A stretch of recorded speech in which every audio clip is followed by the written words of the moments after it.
Thank you all for being here. I call on all the members of the Council of Laboratory 010 to put to the vote the proposal bearing protocol number 1957/1193, which was drafted by the Professor and Director of Laboratory 010. How much time do we have to decide, Professor? 12 hours at the most.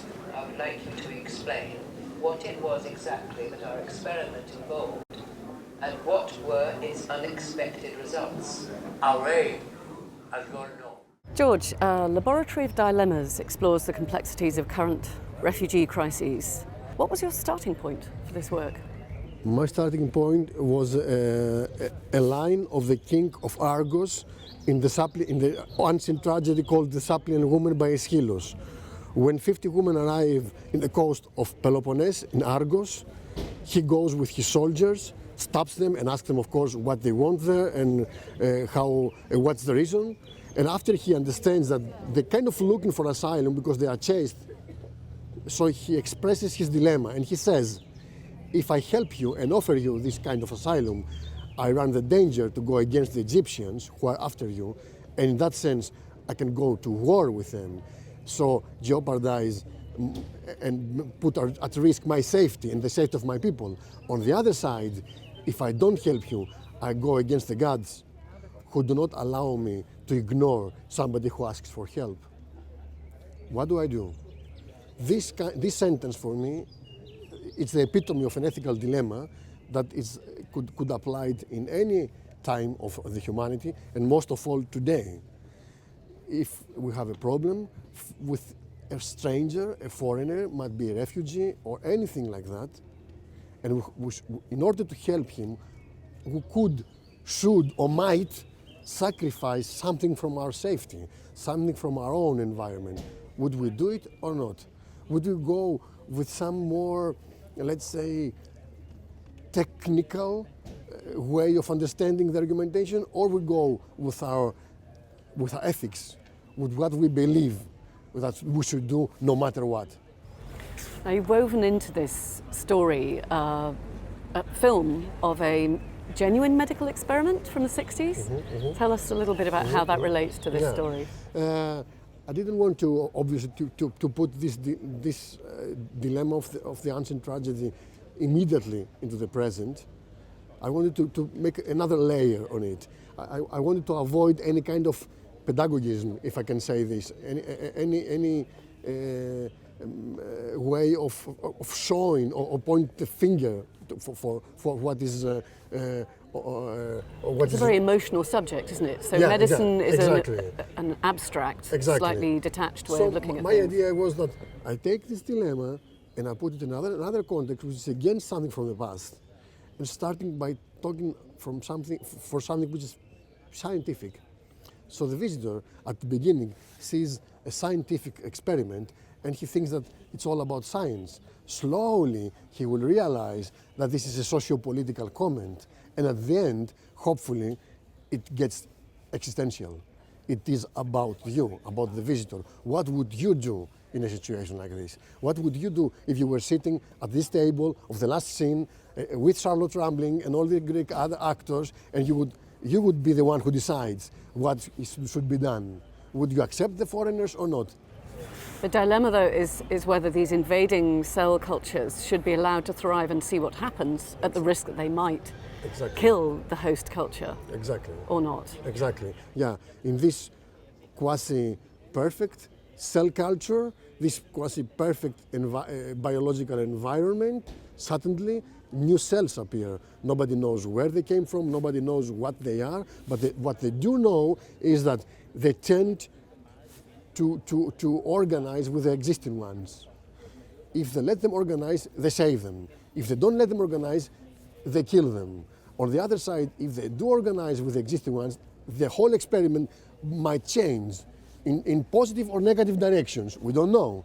Should we take the chance or not?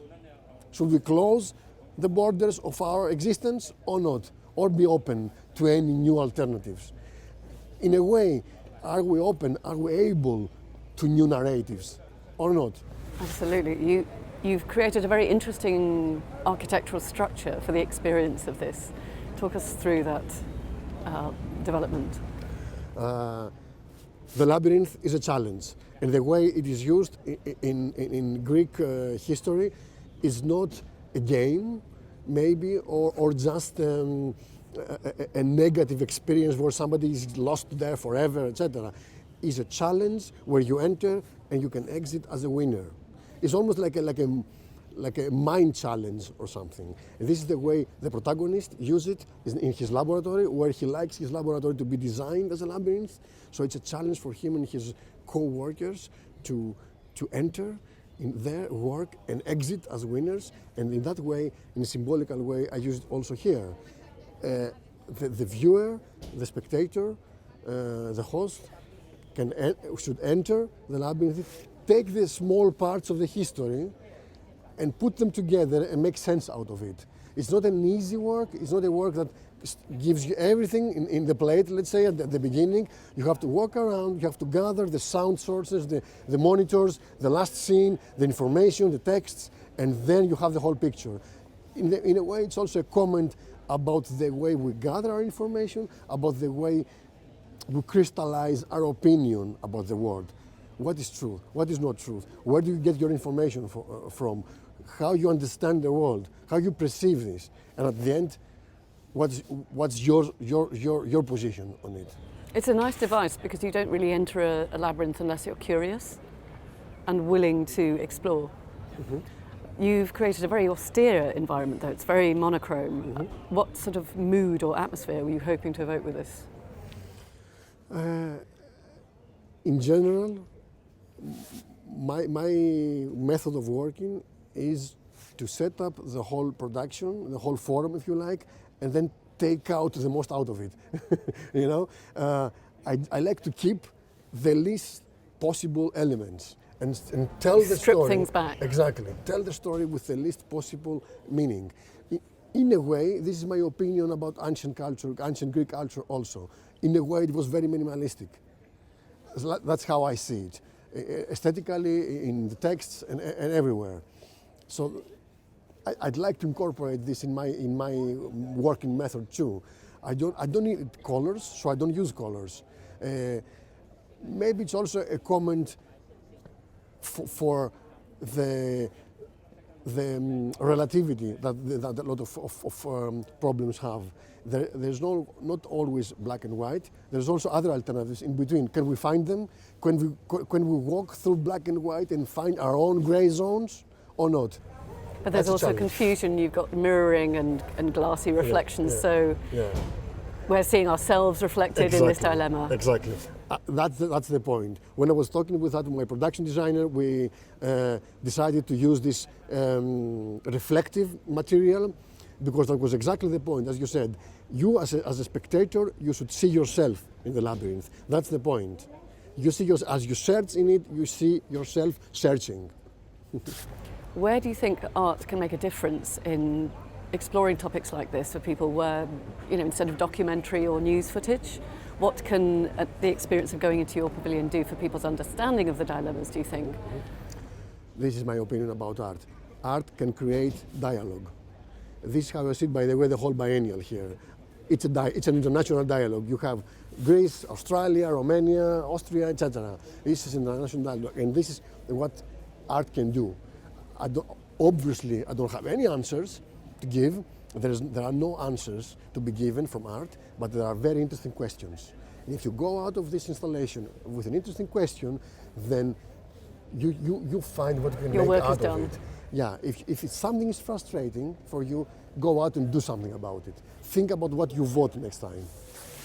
Absolutely. And do you feel this, obviously it's a great privilege to be asked to represent Greece, do you feel that your work represents very much how a lot of Greek people are feeling about the general situation? Or is it more the kind of intelligentsia, or, which aspect of Greek culture are you reflecting?